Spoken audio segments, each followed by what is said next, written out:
This episode is brought to you by Vpp Simplified. Now you can get element by element tracking and guidance for your VPP journey. Every aspect of the VPP requirements in one easy-to-use interactive spreadsheet. It explains every sub-element in detail, contains an easy-to-read stoplight so you can track current status for each sub-element. It provides you with a 3-step verification for completion of each sub-element. There's even a notes section for you to compile language that will eventually be used for your VPP application. It even comes complete with graphs to show current state and track your progress moving forward. Look, achieving VPP star status can be tough, but understanding what it takes to get there can be simplified. This VPP gap tool will help you do that. Go to vppsimplified.com for more information. Welcome to the Safety Pro Podcast, where we help you manage workplace safety one episode at a time. And now, your very own Safety Pro, Blaine J. Hoffman. Welcome back. Another episode of the Safety Pro Podcast. Today, we're talking about contractor safety. The reason why I wanted to tackle this topic is because more and more companies are using contractors or even temporary workers, temporary employees, to perform work. And this could be anything from maintenance, construction, security, even temporary workers in the case of production-related tasks, projects that are, short-term and they don't really want to staff up and hire for these positions because that project or work is going to go away. It's easy to sort of hire temporary work. The problem is it's also easy to pass off safety responsibility for contractors to somebody else, like the contractor. So your company doesn't pay those contract workers. They're paid by the contractor, right? And you don't provide the workers' comp premiums or have to carry the burden for those workers. You don't have to give them any benefits and things like that. So when it comes to workplace safety, we want to make sure that we do the right thing there too. And by the right thing, I mean we're going to start with what the regulations require and work from there. Before we jump into that topic, let's pause, take a moment to talk about Mighty Line floor tape. Now, Mighty Line knows how important safety is to your organization, and the breadth of the Mighty Line product line covers everything you need to implement a 5S system for increased productivity at your facility and for the safety of your workers. Mighty Line floor signs are a great product to regulate workplace traffic. Now the signs, they're customizable to fit exactly what your company needs. You can even customize them with your own high-res logos. And don't forget about their floor marking tape either. Their tape is 7 times thicker than the average floor tape. Their patented technology makes it more durable than other floor tapes, and the beveled edges increases durability for forklift traffic. The peel and stick adhesive removes easily and is all made right here in the USA. Go to mightylinetape.com/podcast to get a free sample sent right to you. Again, mightylinetape.com/podcast.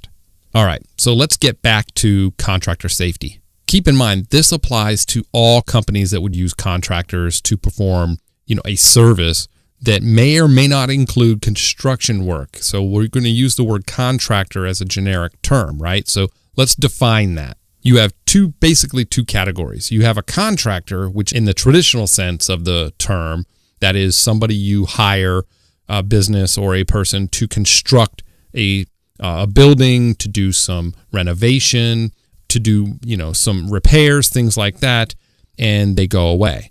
So construction contractor basically is the first thing that comes to people's mind when you hear the term contractor. But the term has another meaning, and that is anybody who is paid to perform a service that may or may not include construction work. It could be a contractor hired to do project management. It could be a consultant. Over a decade in corporate consulting, I was considered a contractor. I called myself a consultant. But once I was hired and under a contract, I was a contractor. So that makes sense, right? I want to talk about those that you hire to come in and perform a myriad of tasks, different types of work, including consulting, project management, IT work, Things like that. Folks that would be coming into your facility, commingling with your workers. And yeah, it could include construction work as well, minor repairs or maintenance. But I'm talking about things that you would normally hire somebody internally to do, but you've decided to hire it out under contract. Let's go over the definition for this discussion one more time. A contractor or a subcontractor is a person who agrees to perform any part of the labor or material requirements of a contract. So let's get right into some areas of safety that would impact your business possibly if you employ contractors. One big one in the industry that we hear a lot, and you may have heard this, is called the multi-employer citation policy. And I want to dive into that before we get on to some generic, basic safety and health topics, because this is important to understand as an employer. Under the multi-employer worksite policy, citations could be issued to employers using temporary employees. This policy states that on multi-employer worksites, in all industry sectors, by the way, more than one employer may be citable, if you will, for a hazardous condition that violates an OSHA standard. There is a two-step process that must be followed to determine whether more than one employer is to be cited. So we're going to talk about that so that you understand how to better protect yourself when you have contractors at your facilities or on your sites. Step 1, this is the first step. You have to determine whether or not the employer is a creating, exposing, correcting, or controlling employer. I'm going to go into the definitions of each type of employer. Once you determine the role of the employer, then you move on to the second step to determine if a citation is appropriate. Keep in mind, only exposing employers can be cited for general duty clause violations under this policy. So the second step is if you fall into one of those categories, again, I'll define those here in a moment, then it has obligations with respect to OSHA requirements. And that's where OSHA is going to make sure they determine which type of employer you are if you fall into one of those 4 categories. Depending upon which category you fall into, that's going to drive the type of citation you may receive. The type of citation you receive, of course, is a direct result of the responsibilities you would have under the regulations. So the extent of the actions required of the employers, it varies based on which category applies, and the extent that the measures that a controlling employer must take to satisfy its duty to exercise reasonable care to prevent and detect violations is less than what is required of an employer with respect to protecting its own employees. So if you're the exposing employer, your burden is going to be slightly greater than the controlling employer, the employer that hired a subcontractor. So let's just go ahead and get into these 4 categories and define them because it'll all make sense here once I get into it. Now, the creating employer is the employer that caused a hazardous condition that violates an OSHA standard. Employers must not create violative conditions, according to OSHA. An employer that does this is citable even if the only employees exposed are those of other contractors on the site. Did you get that? You can create a hazard and leave it, not even exposing your own employees to it, but you're exposing other contract employees at that same site or location. You could be cited. So here's an example. Let's say the employer host operates a manufacturing facility. It enters into a contract with one company to service machinery. The host employer fails to cover up some drums of a chemical despite the contractor's repeated requests that it do so. This could result in an airborne level of the chemical that exceeds the PEL that OSHA set, right? So let's say that's an example. The host is a creating employer because it caused the employees of the contractor to be exposed to contaminants above the PEL. Also, here, the next wrinkle here, the host employer failed to implement measures to prevent the accumulation of the air contaminant. It could have met its OSHA obligation by implementing the simple engineering control of covering up the drums. Having failed to implement a feasible engineering control to meet the PEL, the host is citable for the hazard. Here's another example to help drive the point.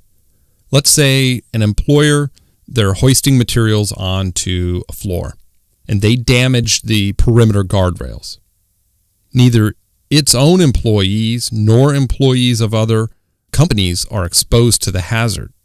And it takes effective steps to keep all employees, including those of the other employees, away from the unprotected edge, and informs the controlling employer, the host, of the problem. So the company that was hoisting the materials onto, up an upper level, the employer that damaged the guardrail, they lack authority to fix the guardrail themselves because it's not their site. So they would be considered the creating employer because it caused the hazardous condition by damaging the guardrails. But it lacked the authority to fix them, and it took immediate and effective steps to keep all other employees away from the hazard and notified the controlling employer of the hazard. So the company that created the hazard is not citable since it took effective measures to prevent employee exposure to the fall hazard. Does that make sense? Now let's talk about the exposing employer. This is an employer whose own employees are exposed to a hazard, regardless if you created it, right? If the exposing employer did create the violation, then it is citable for the violation as a creating employer. If the violation was created by another employer, the exposing employer is citable if it 1. Knew of the hazardous condition or failed to exercise reasonable diligence to discover the condition, and 2, failed to take steps consistent with its authority to protect its employees. If the exposing employer has authority to correct the hazard, it must do so. If the exposing employer lacks authority to correct the hazard, it is citable if it fails to do each of these following items. 1, it must ask the creating and or controlling employer to correct the hazard. 2, it must inform its employees of the hazard. And 3, it must take reasonable alternative protective measures. And in some extreme circumstances, like imminent danger situations, the exposing employer is citable for failing to remove its employees from the job altogether to avoid the hazard. Let's talk about an example. Let's say there's a contractor and they've been hired to inspect and clean a work area in a manufacturing plant around a large permanent hole at the end of each day. An OSHA standard requires guardrails, right, around that open hole. There are no guardrails around the hole, so the contractor, their employees do not use personal fall protection, although it would be feasible to do so. So the contractor has no authority to install guardrails. However, it did ask the host, which operates the plants, to install them, and they refused. The subcontractor is an exposing employer because its employees are, in fact, exposed to the fall hazard. They didn't take steps to remove them from that hazard, so they allowed them to continue to work. It doesn't matter if you don't own the site and you can't put up guardrails. If you continue to allow your employees to work exposed to a hazardous condition, you could be cited. And in this case, as the exposing employer. So getting back to that example, the subcontractor we know has no authority to install the guardrails. It is required to comply with the OSHA requirements when feasible. It must take steps to protect its employees and ask the employer that controls the hazard to correct it. Although the subcontractor did ask for guardrails in this case, since the hazard was not corrected, the subcontractor was responsible for taking reasonable alternative protective steps like providing personal fall protection or just not allowing them to continue to work until the hazard was abated. Because it wasn't done, they're cited for the violation. That's a good example. One more. Let's say there's unprotected rebar on either side of an access ramp, and that presents an impalement hazard. So an electrical subcontractor does not have authority to cover the rebar. However, several times they asked the general contractor to cover the rebar. In the meantime, the subcontractor instructed its employees to use a different access route that avoided most of the uncovered rebar and required them to keep as far from the rebar as possible. Since the subcontractor employees were still exposed to some unprotected rebar, that subcontractor is an exposing employer. So, the subcontractor made a good faith effort to get the general contractor to correct the hazard and took some feasible measures within its control to protect its employees. So, they're not citable for the rebar hazard itself. They didn't create the hazard, but they are still allowing some of their employees to be exposed to the hazard. So, that's where you would get cited as an exposing employer. Now, the correcting employer, this is the third category you could fall into. The correcting employer is an employer who's engaged in a common undertaking on the same work site as the exposing employer and is responsible for correcting a hazard.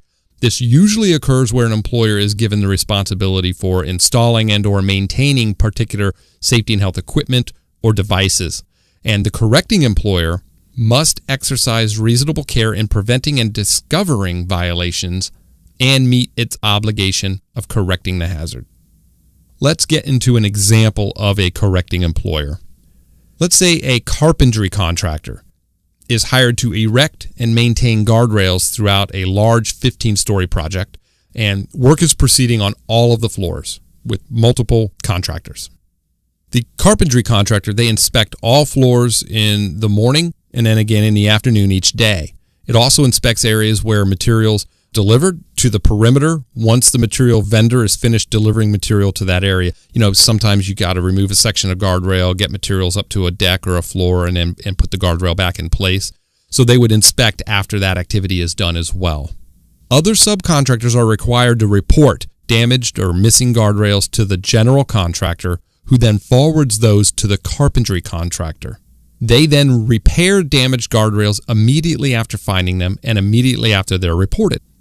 So on this project, very few instances of damaged guardrails have occurred other than where material has been delivered, temporarily removing those sections, as I noted.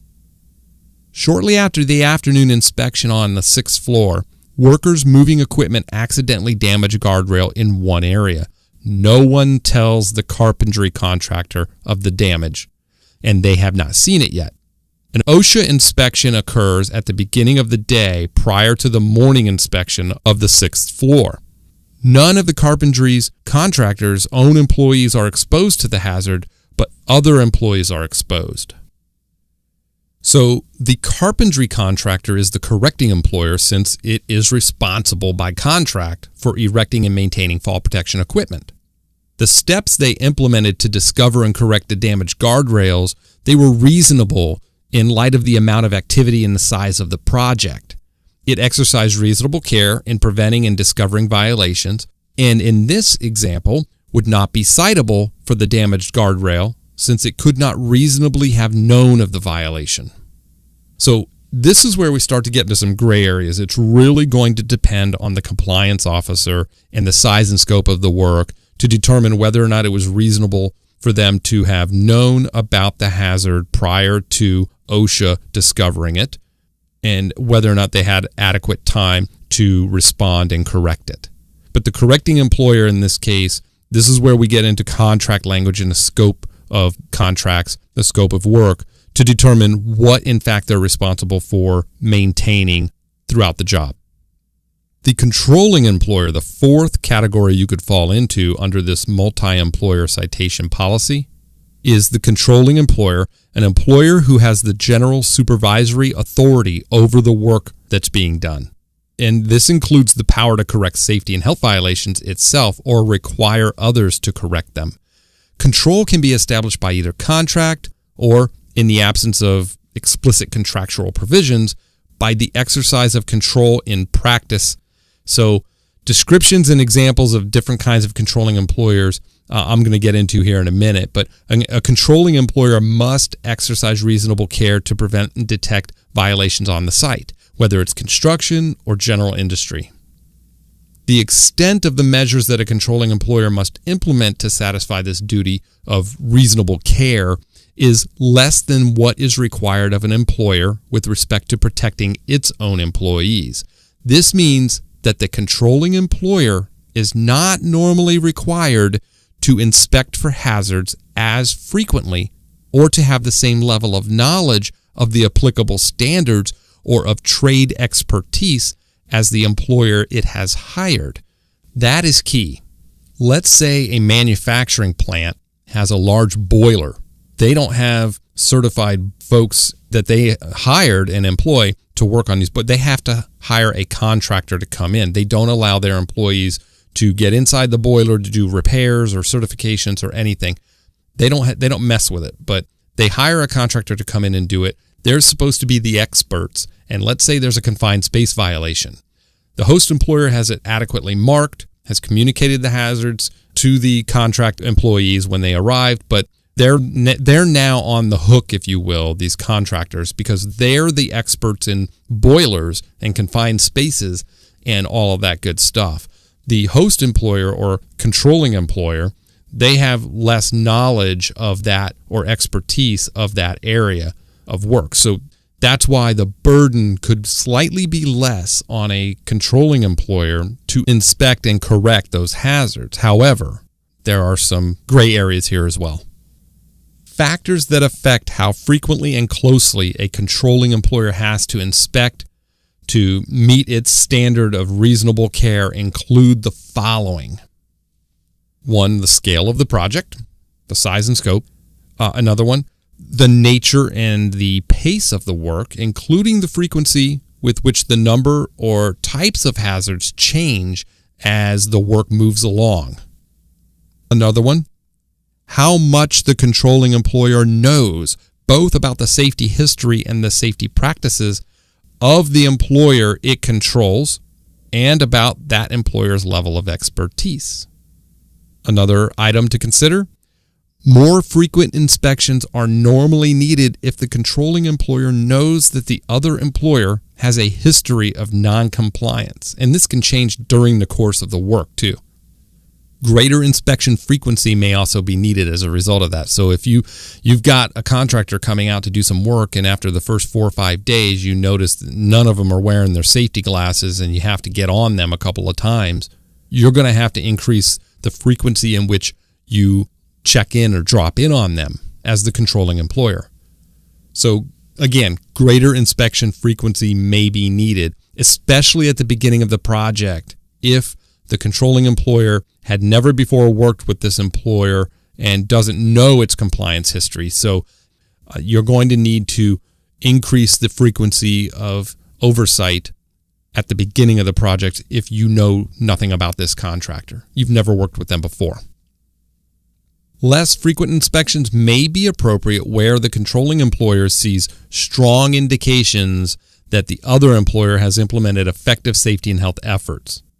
Now, the most important indicator of an effective safety and health effort, of course, by other employers is consistently high level of compliance. In this case, appearances matter. You walk by or you go over to that area of the manufacturing floor or that area of the job, and you see everybody wearing their hard hats or everyone wearing their safety glasses. The harnesses are in place. Usually you can tell by just watching the way they work and seeing sort of, what they're wearing and the care they're taking. You can usually tell.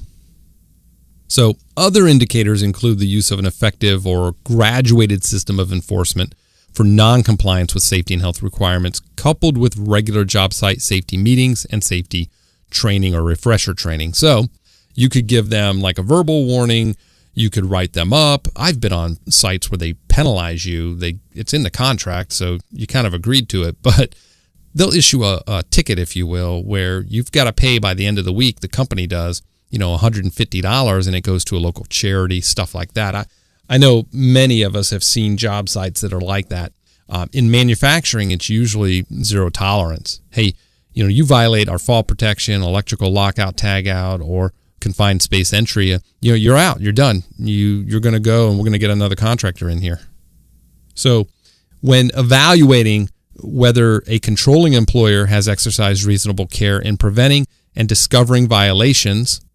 Consider questions such as whether the controlling employer conducted periodic inspections of appropriate frequency, or whether the controlling employer implemented an effective system for promptly correcting hazards or having them corrected if they couldn't do so themselves, and whether the controlling employer enforces the other employer's compliance with safety and health requirements with an effective or graduated system of enforcement and follow-up inspections. Those three things: conduct periodic inspections and make sure the frequency is appropriate, implement effective systems for correcting hazards or having them corrected, and enforce the other employer's compliance with safety and health requirements, even documenting write-ups, verbals, or warnings, or kicking somebody, one particular worker off the site, stuff like that. Those three things. That is what is going to help the controlling employer get out of one of these categories of being able to be cited for the work others do. So control could be established by contract. This is important, right? In this case, the employer has a specific contract right to control safety. So you could hire a general contractor to oversee a project in which, by contract, that general contractor is the controlling employer. Now, to be a controlling employer, the employer must itself be able to prevent or correct a violation or require another employer to prevent or correct a violation. One source of this ability is explicit contract authority, language in the contract that is very clear. This can take the form of a specific contract right to require another employer to adhere to safety and health requirements and to correct violations that the controlling employer discovers. So, boilerplate language in the contract that says subcontractor is responsible for maintaining the safety and health of its employees and employees in the affected areas of their work. They also must correct hazards that are brought to the attention of the subcontractor by another contractor or the general contract, stuff like that, right? You've seen standard language in contracts that cover all this stuff. Control can also be established by a combination of other contract rights, where there is no explicit contract provision granting the right to control safety, or where the contract says the employer does not have such a right. An employer may still be a controlling employer. The ability of an employer to control safety in this circumstance can result from a combination of contractual rights that together give it broad responsibility at the site involving almost all aspects of the job. Its responsibility is broad enough so that its contractual authority necessarily involves safety. It just kind of drags it in without explicitly calling it out. Does that make sense? So the authority to resolve disputes between subcontractors, the authority to set schedules and determine construction sequencing, those are particularly significant because they're likely to affect safety. If you can find that control in the contract, absent of explicit safety and health authority, then you can imply that you also control safety and health on this site or this project. I hope that makes sense. That one gets a little weird because, you could have a contractor say, hey, it doesn't say anywhere in this contract that I'm responsible for overseeing safety of all these subcontractors. So you say, okay, so we're in the absence of that, what other control or authority does the contract give you, and how broad is it?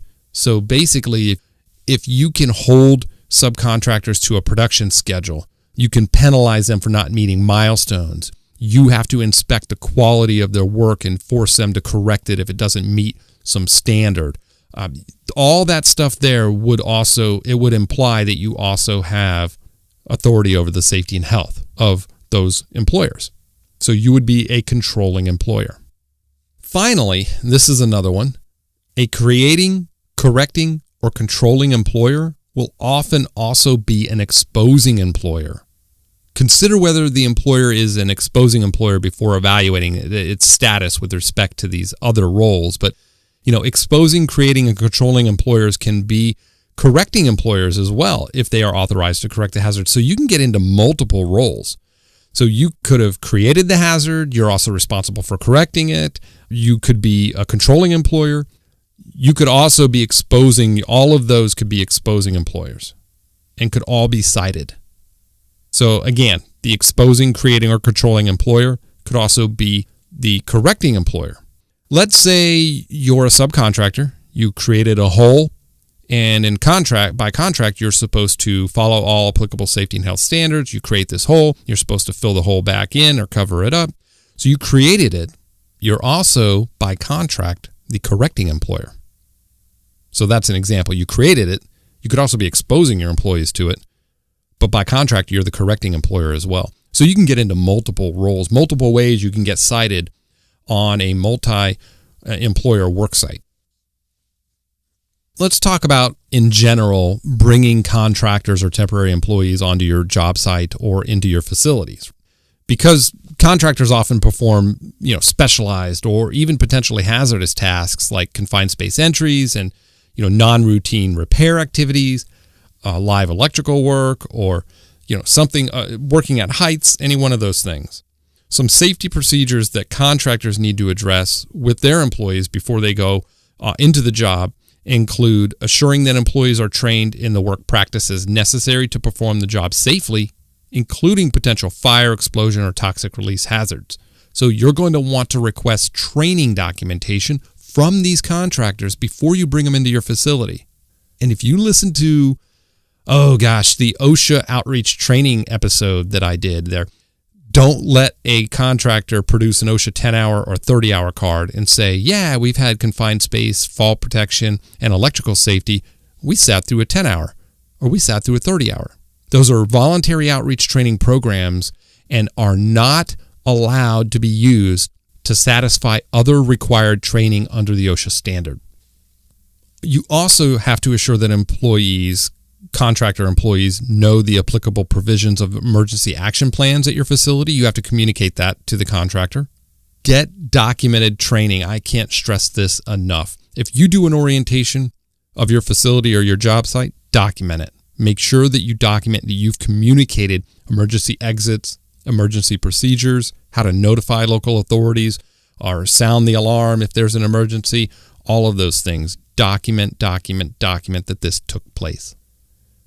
Also, inform the contractor, and the contractor has to inform their employees of the safety rules at the facility, particularly those implemented to control the hazards during operations in which they are involved.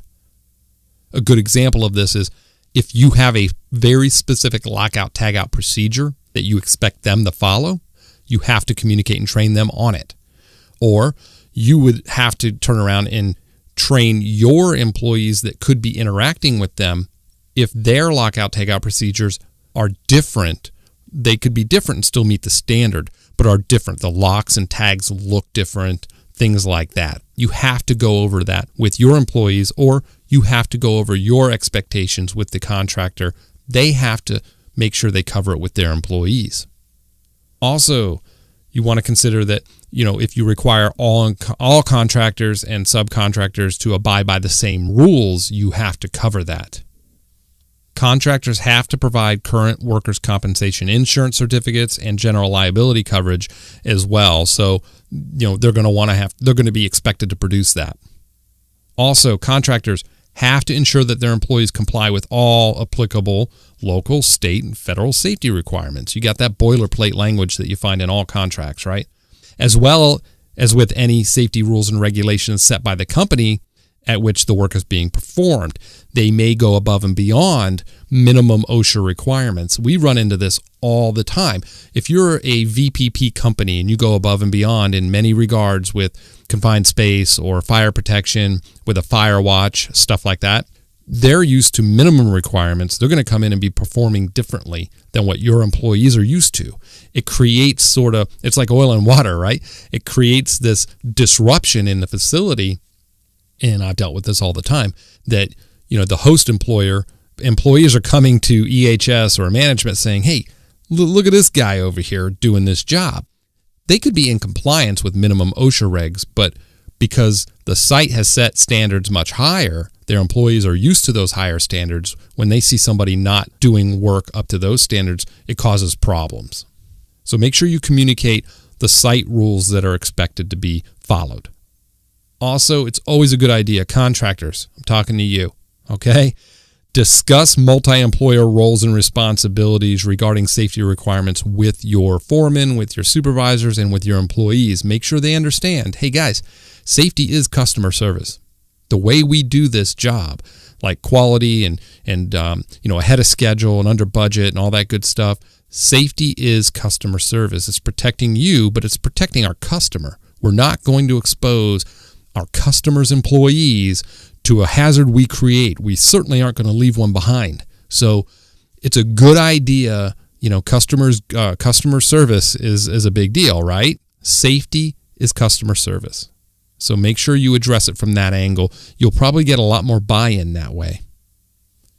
Okay, Q&A round. I get a lot of questions about this as far as multi-employers go or contractors go. So let's answer some common questions that either you've been thinking about yourself, you've heard yourself, certainly I have heard. Let's talk about training. Who's required to provide safety training to temporary plant employees, and then what kind of training are they required to have? Now, a company would typically contact an agency or a temp agency to hire some workers, right? The temporary workers usually have a sort of a continuing relationship with that agency as they move from job to job, usually. Now, the agency is aware of the type of work that the temporary employee is performing and should also have a general idea of the types of hazards encountered in doing that work, right? The company who hires the temporary worker usually provides day-to-day job assignments and supervision and is aware of the worksite specific hazards that the temporary employee will be exposed to. In this case, there's going to be a shared responsibility between a temporary agency and the hiring employer to make sure that the temp workers receive adequate safety training. Now, the contract between the temp agency and the hiring the host employer should be used as a tool to clarify how required training will be provided. That is key.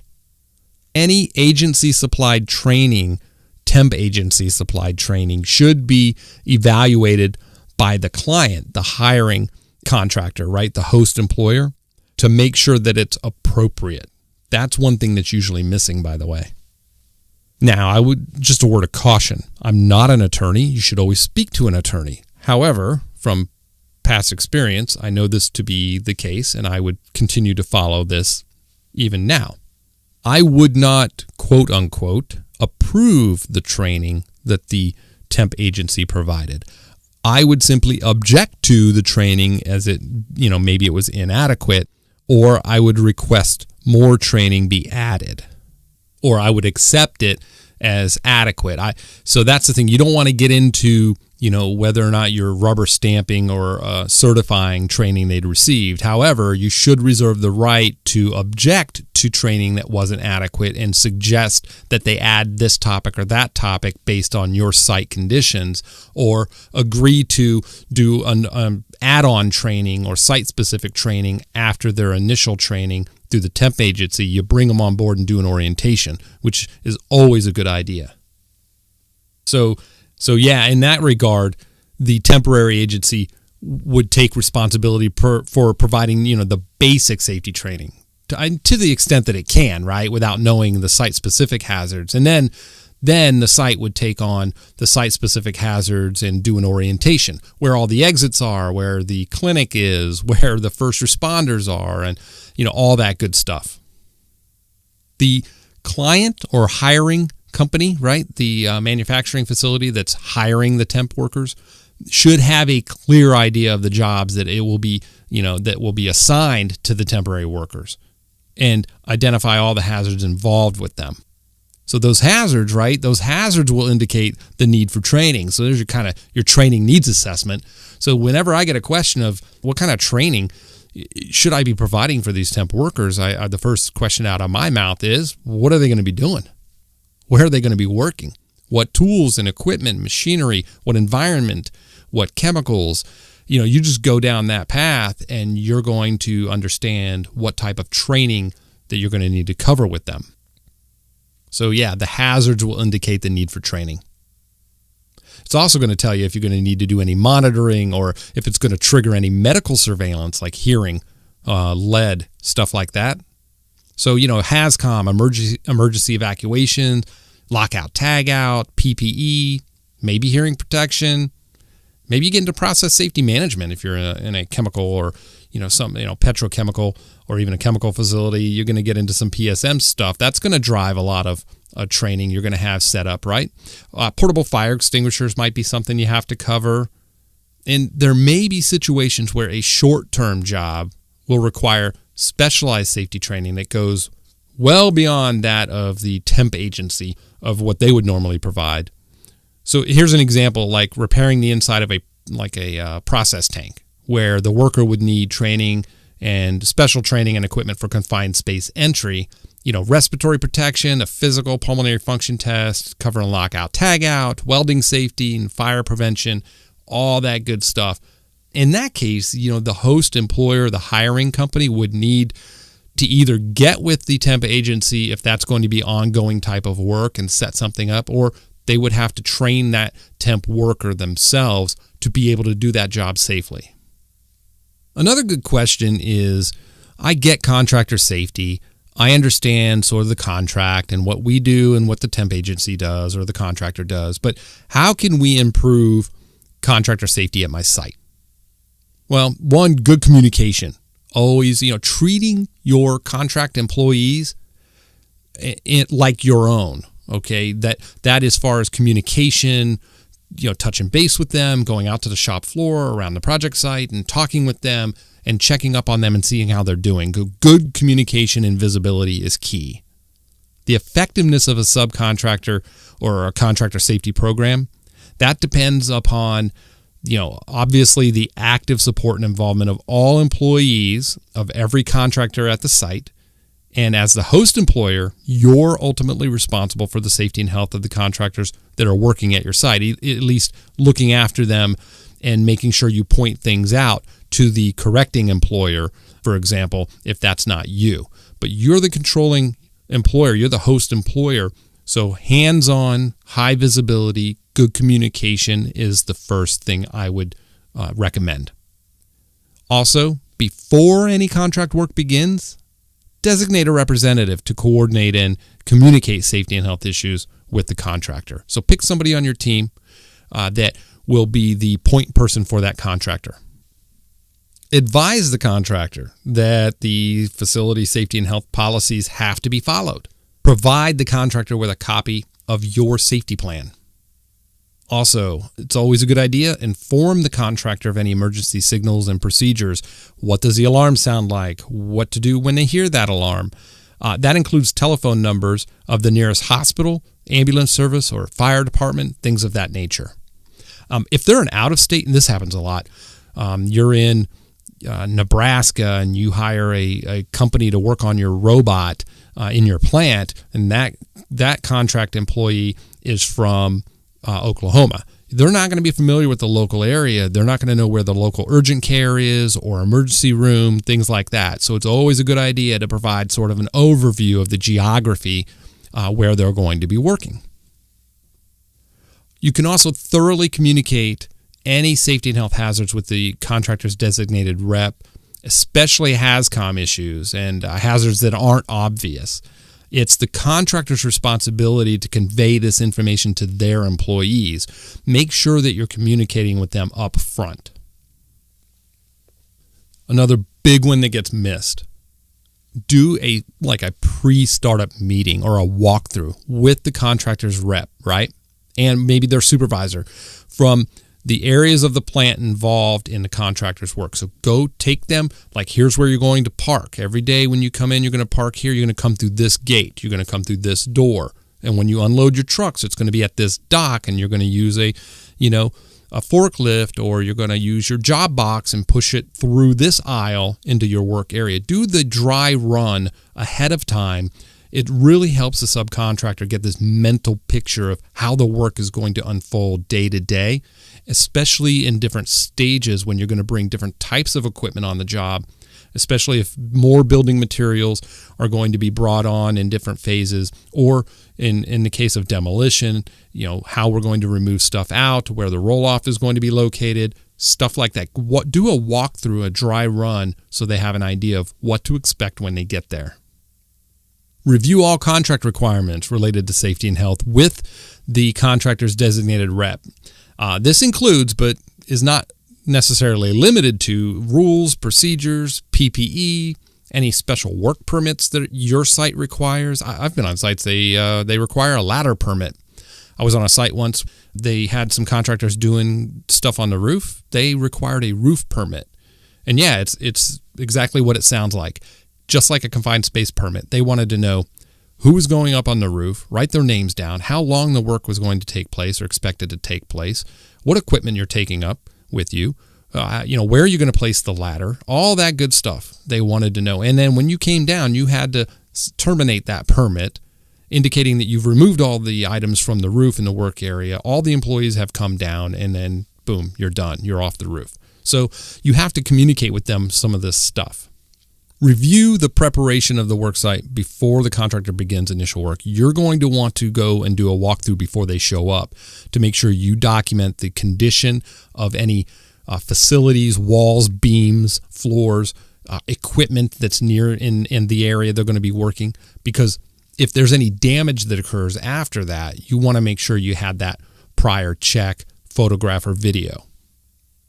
And ensure that all employees at your company have received training on the hazards to which they may be exposed to during the course of the contract work.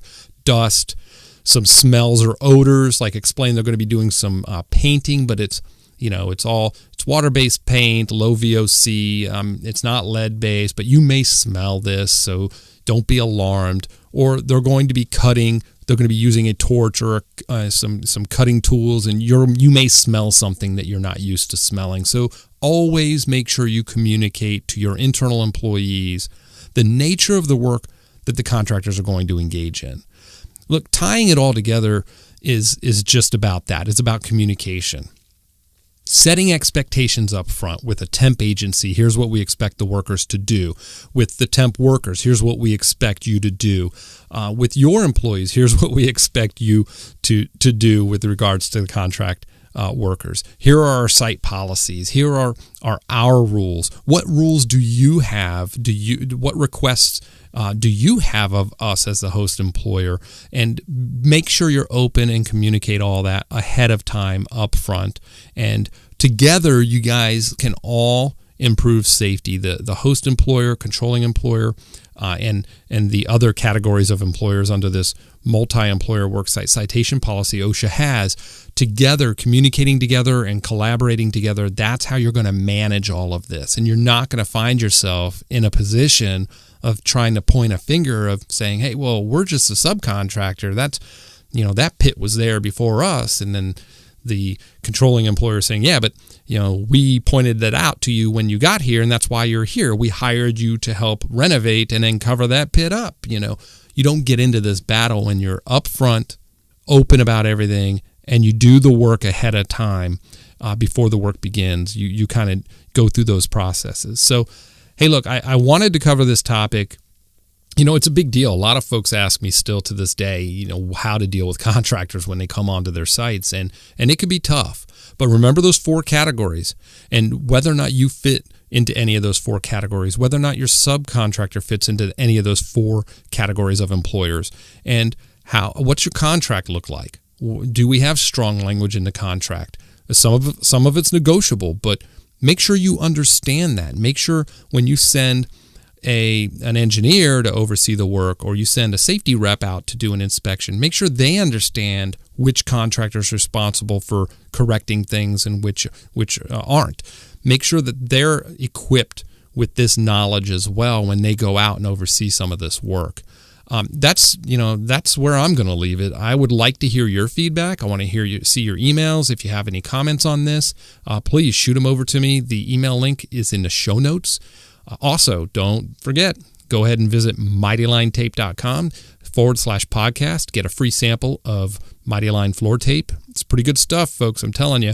Check them out. You can also catch past episodes of the podcast right there on their blog page. If you're a new listener, thanks. We appreciate you tuning in. Go ahead and check some past episodes out as well. Hit that subscribe button. That's the easiest way for you to make sure you don't miss an episode. You can automatically download past episodes as well. And if you think of it, leave a rank and review. Let me know how I can improve the podcast. Another one is a listener request. I get these all the time. And more, all of my topics seem to be driven by the listeners, which is good. That's how I knew we were onto something here with the podcast when, we started getting topics driven by the listeners. And that's easy. It's easy for me because I just simply have to read your emails and your requests, and then I can respond to them.